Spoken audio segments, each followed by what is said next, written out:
नमस्कार साथियों, आज हम लोग कोलबर्ग के नैतिक विकास का सिद्धांत moral development theory of Kohlberg.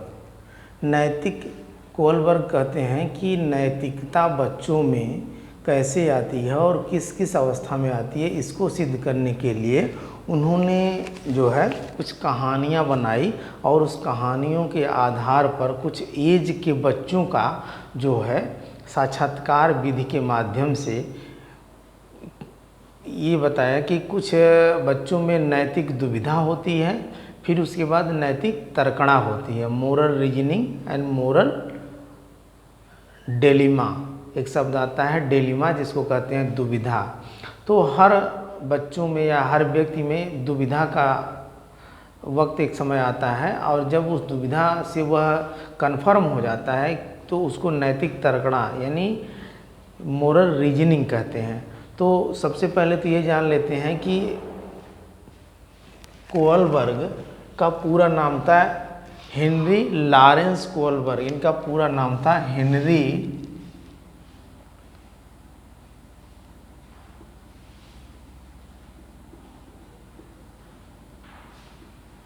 Lawrence Kohlberg.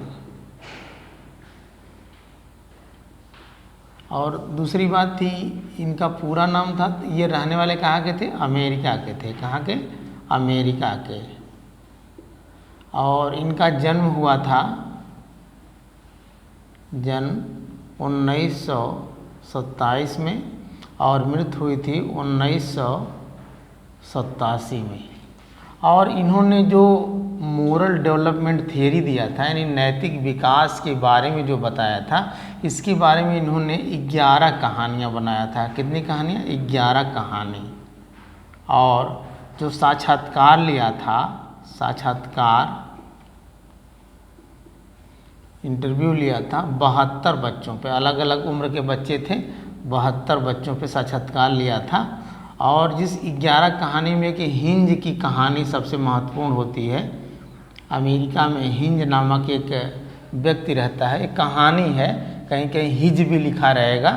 तो उन्होंने ये बताया कि जीवन में कैसे कैसे दुविधा आती है और उस दुविधा से कैसे जो है निपटा जा सकता है।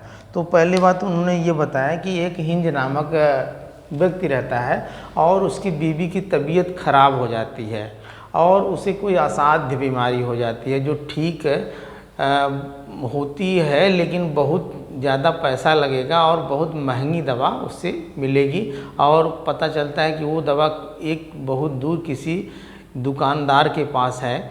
तो वहाँ किसी तरीके से वो अपनी बीवी को बचाने के लिए उस दुकानदार के पास जाता है और चूँकि उस दवा खरीदने भर के पास उसके पास पैसे रहते हैं हिंज के पास, लेकिन जब वो दुकानदार जान जाता है कि मेरे पास ही केवल ये दवा है और इस दवा से ही इसकी पत्नी की तबीयत ठीक हो सकती है, तो उस दवा को जब वो खरीदने के लिए जाता है तो उस दवा का जो दाम रहता है उस दाम का कई दुगुना दाम, मतलब कि 10 गुना दाम वो मांगता है। सपोज करिए कि 100 रुपये की दवा है तो उससे 1000 मांगता है, तो उसके पास रहते हैं 100 रुपये ही, तो वो दवा उसको पूरा 1000 मांगता है नहीं। सपोज मान लीजिए कि पैसा 10 गुना मांगता है तो उसके पास नहीं रहते हैं, तो वो कहता जाओ तुमको दवा नहीं देंगे। क्योंकि अब इसके बाद ये समस्या रहती है कि दवा नहीं मिलेगी, मेरी बीवी मर जाएगी, तो वो वहीं रुक जाता है। जब शाम होती है, रात होती है, दुकानदार दुकान बंद करके जब चला जाता है तो हिंज नामक व्यक्ति उस दुकान का ताला तोड़ करके और उस दवा को निकाल करके लेके जाता है जहाँ उसकी बीवी भर्ती रहती है, उस डॉक्टर के पास, और उस दवा को देता है और उस दवा से उसकी बीवी ठीक हो जाती है। तो उसके आधार पे हिंज ने कहा कि क्या हिंज को उसके आधार पे हिंज के बारे में कोलबर्ग जी कहते हैं, प्रश्न करते हैं ये 72 बच्चों से अलग अलग उम्र के, क्या हिंज को चोरी करनी चाहिए थी? क्या हिंज को चोरी करके अपनी सज़ा के लिए कानून को समर्पण कर देना चाहिए था? यह 3 प्रश्न उसके सामने आता है कि क्या हिंज को चोरी करनी चाहिए थी। पहला था, क्या हिंज चोरी चोरी करनी चाहिए थी। दूसरी बात थी चोरी करके कानून को समर्पण पर करना चाहिए था, या चोरी किया कोई पाप नहीं किया। 3 बातें आती हैं। अब देखिए यहाँ कन्फ्यूजन होता है।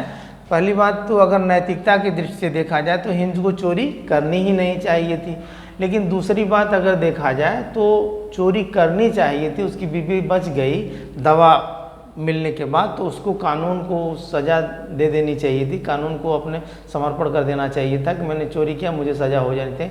और दूसरी बात कि उसने चोरी किया तो कोई पाप नहीं किया, क्योंकि जो दुकानदार था वो ठग था, वह उससे 10 गुना पैसे मांग रहा था, उसकी जो है मजबूरी का फ़ायदा उठा रहा था। तो 3 बातें आती हैं, यानी ये कहता है 2 आधार पे इनके 2 घटक हैं कोलबर्ग के 2 घटक, कोलबर्ग के नैतिक सिद्धांत के 2 घटक कौन कौन से हैं। एक है नैतिक दुविधा, एक है नैतिक तर्कणा। नैतिक तर्कणा जिसको कहेंगे मोरल डिलेमा, और इसको कहेंगे मोरल रीजनिंग।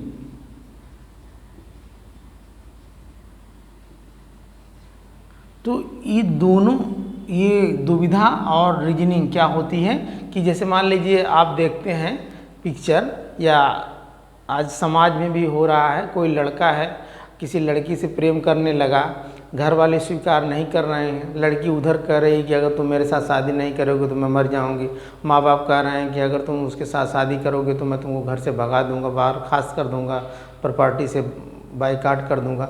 तो उसके सामने भी दुविधा आ जाती है। या कोई हीरो है, उसकी पत्नी को और उसकी माँ को, दोनों को जो खलनायक पकड़ लेता है तो कहता है पहले तुम्हारी बीवी को मारूंगी, तुम्हारी पत्नी को मारूँ। तो दुविधा, यानी जीवन में हर व्यक्ति के हर समय जब कार्य करता है तो दुविधाएं होती हैं, तो इसको नैतिक दुविधा कहते हैं। आज जब उस नैतिक दुविधा से वह व्यक्ति या बालक जब एक निर्णय ले लेता है तो उसको नैतिक तर्कणा कहते हैं। उसके अंदर जब ये समझ आ जाती कि नहीं यही काम करना चाहिए तो उसको नैतिक तर्कणा। इन्हीं 2 नैतिक दुविधा और नैतिक तर्कणा के आधार पे हिंद जी, ये कोलबर्ग जी एक नैतिक विकास का सिद्धांत देते हैं।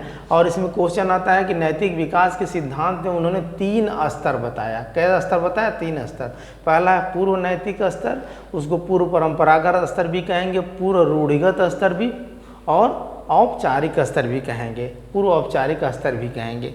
तो इस तरीके से ये सारी चीज़ें हैं। और इसकी आयु जो है 4 से लेकर के 11 वर्ष है, 4 से लेकर के 11 वर्ष है। इसमें 2 अवस्थाएं होती हैं, यानी हर अगर स्तर पूछेगा तो 3 स्तर होंगे, और अवस्था पूछेगा तो 6 अवस्था होंगी, क्योंकि प्रत्येक स्तर में 2-2 अवस्थाएं होंगी। तो 2-2 अवस्थाएं हो जाएंगी, 2, 2, 4, 2, 6 अवस्थाएं हो जाएंगी। इन्हीं के बारे में हमको जानना। अब देखेंगे जो पूर्व नैतिक स्तर है, ये बताते हैं कोलबर्ग जी कि उस समय बच्चे के अंदर नैतिकता का अभाव रहता है।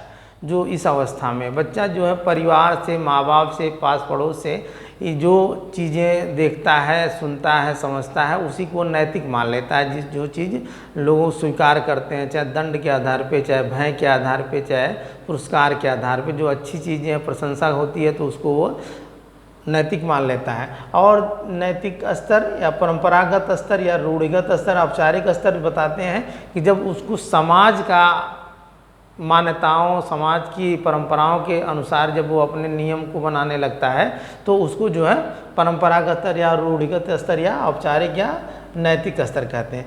फिर पश्च नैतिक स्तर या पश्च परंपरागत या पश्च रूढ़िगत या पश्च औपचारिक स्तर किसे कहते हैं, जो 18 वर्ष से ऊपर की अवस्था है, यानी जीवन पर्यंत ये तो नैतिकता का विकास होता रहता है, नैतिकता कभी रुकती नहीं है। तो ये कहते हैं कि इसमें व्यक्ति जो अपना खुद का नियम बना लेता है, जो उसको अच्छा लगेगा वही करेगा और जो उसको अच्छा नहीं लगेगा उसे वो नहीं करेगा। उसकी समझ से जो अच्छा है वही नैतिक है और जो खराब है वो खराब है, तो वो अनैतिक है। तो ये 3 स्तर के और ये 6 अवस्थाओं में बताए हैं। अब देखेंगे कभी कभी आता है कि अब पहली अवस्था में पूर्व नैतिक स्तर में 4 से लेकर के 11 वर्ष में जो है 2 अवस्थाएं होती हैं। पहला आज्ञाकारिता एवं दंड की अवस्था और उसी में पुरस्कार एवं दंड की अवस्था। या कर देंगे इसको, या इसको या कर देंगे, या इस नाम से भी जान सकते हैं कि अब इसमें है कि आज्ञाकारिता एवं दंड की अवस्था में बच्चे के सामने जब कोई व्यक्ति हो या उसका गार्जियन हो, जब किसी काम को ले करके उसको पुरस्कार देता है, शाबाश बहुत अच्छे बेटा, तो वो बच्चा समझता है कि यही उसका जो है नैतिक है, यही जो है मान्य है। और जब उसको डांट पड़ती है, उसकी पिटाई होती है, किसी काम को करता है, तो समझता था कि ये काम गलत है, उसको वह नहीं करेगा।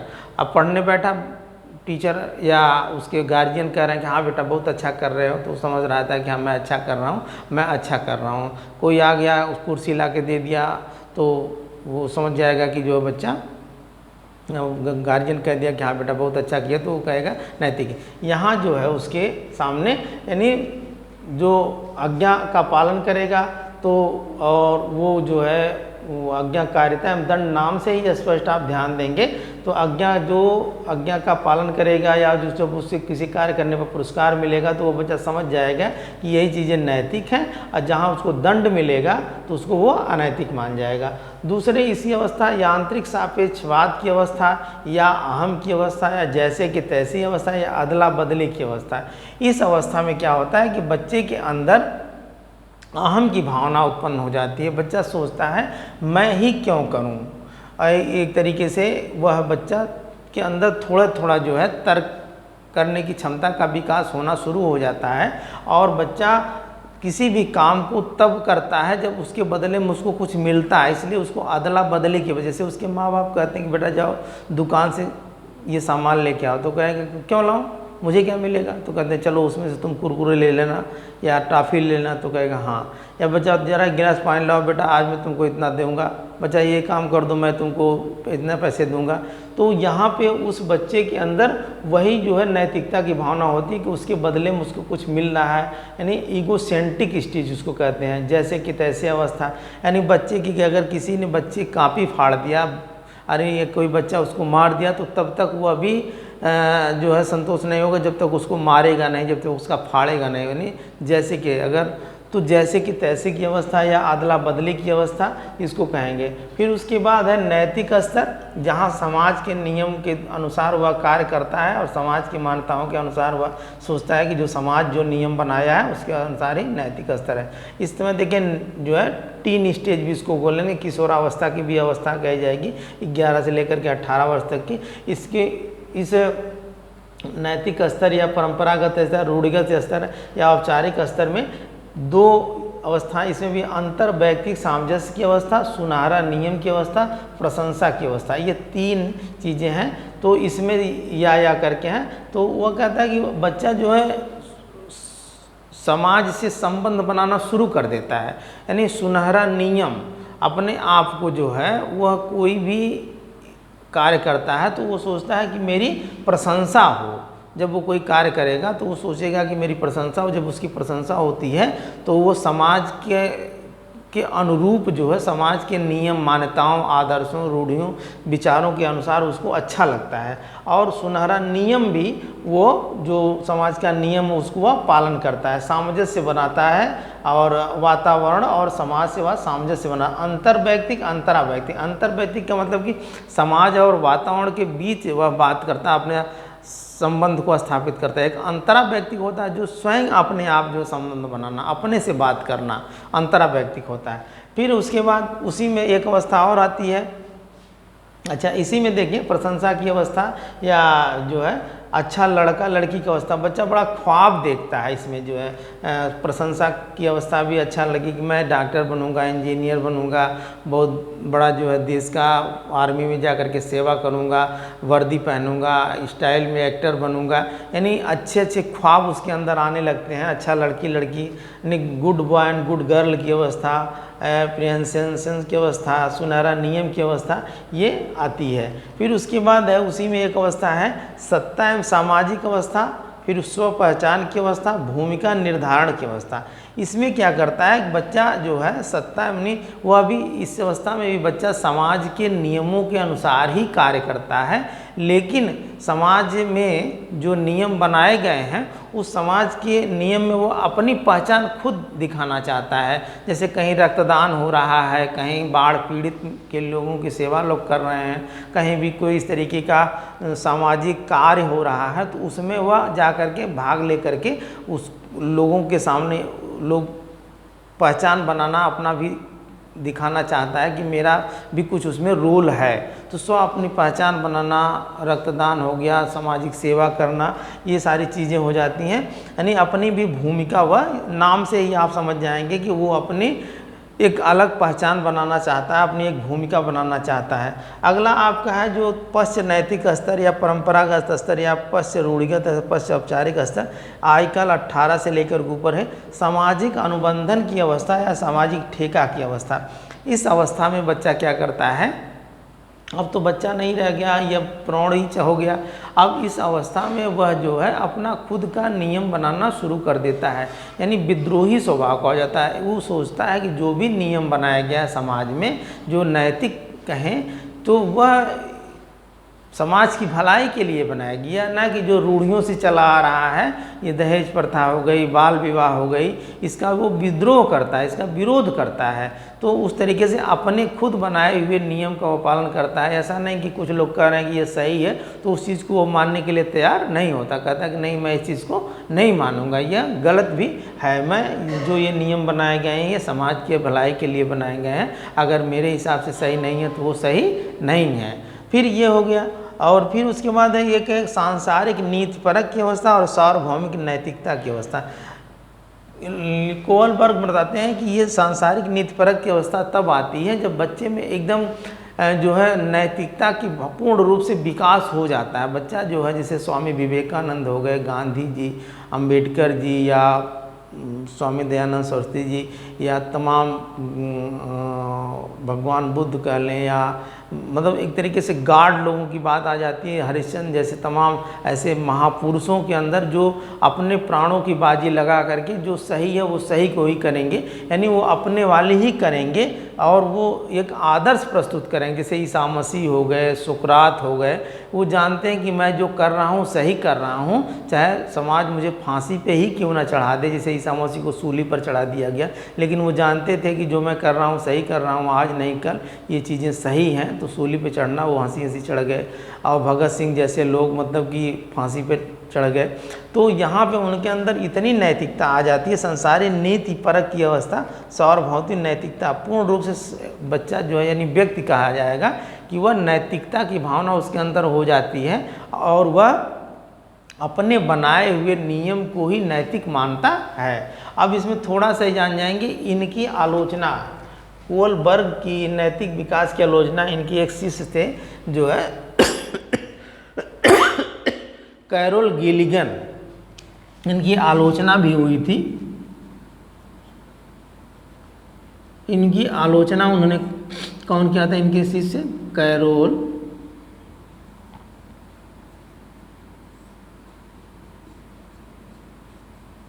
गिलिगन, कैरोल गिलिगन ने इनकी आलोचना किया था। इन्होंने ये बताया था कि जो कोई नैतिकता किसी भी काल्पनिक कहानी के माध्यम से नहीं आ सकती है।